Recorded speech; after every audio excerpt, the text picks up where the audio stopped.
A glimpse into hell. Imagine being flayed alive. Your skin slowly peeled away while you're still conscious. Nerves exposed. Pain unimaginable. Or burned at the stake, where the fire doesn't kill you instantly, but cooks you inch by inch. Human history is filled with nightmares. Real ones. Not myths or ghost stories, but true accounts of torture and death, so excruciating that they challenge our understanding of pain. Today, we're diving into the most horrifyingly painful ways humans have ever died. But be warned, this is not for the faint of heart. Can you handle the agony of truth? Flaying, the skinning of the living. Flaying was used by several ancient civilizations, including the Assyrians, Chinese, and Aztecs, as both punishment and a terrifying warning. Victims had their skin meticulously cut and peeled away from the body, sometimes starting at the feet and working upward. Death didn't come quickly. Without skin, your body begins to lose fluids rapidly and infection sets in. But until then, every breath, every movement sends agony through exposed nerve endings. One historical account tells of St. Bartholomew, whose skin was removed completely, yet he remained alive long enough to preach to those watching.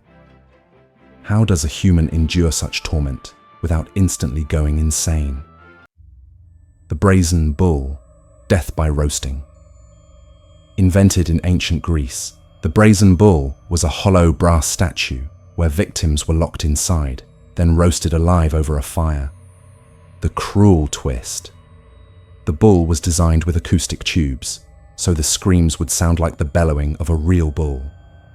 Imagine the terror of the first flames, the air growing hotter, metal scorching your skin, lungs burning from inhaling fire-kissed air, until consciousness fades not from mercy, but suffocation and pain overload.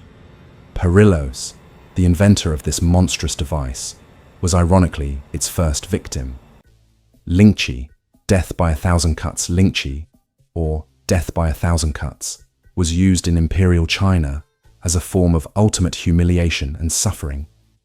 The executioner would carefully slice off small portions of flesh, starting with the limbs, before moving to vital areas. A skilled torturer could keep the victim alive for hours. It wasn't just about pain, it was about psychological torture, knowing your body was being taken from you one sliver at a time. In some cases, victims were drugged to prolong consciousness. Imagine the horror of watching yourself fall apart while still alive. Can a soul scream? Impalement, the slow climb to death. Impalement is perhaps one of the slowest and most degrading ways to die. Practiced by Vlad the Impaler and other ruthless rulers, it involved driving a long pole through the body, usually from the anus or vagina, exiting near the shoulder or mouth. Victims were left upright, and gravity slowly dragged their bodies down the spike, tearing organs apart in the process. This could take hours or even days. Vlad once decorated a forest with impaled bodies to deter enemies. How much cruelty does it take to turn human beings into signposts?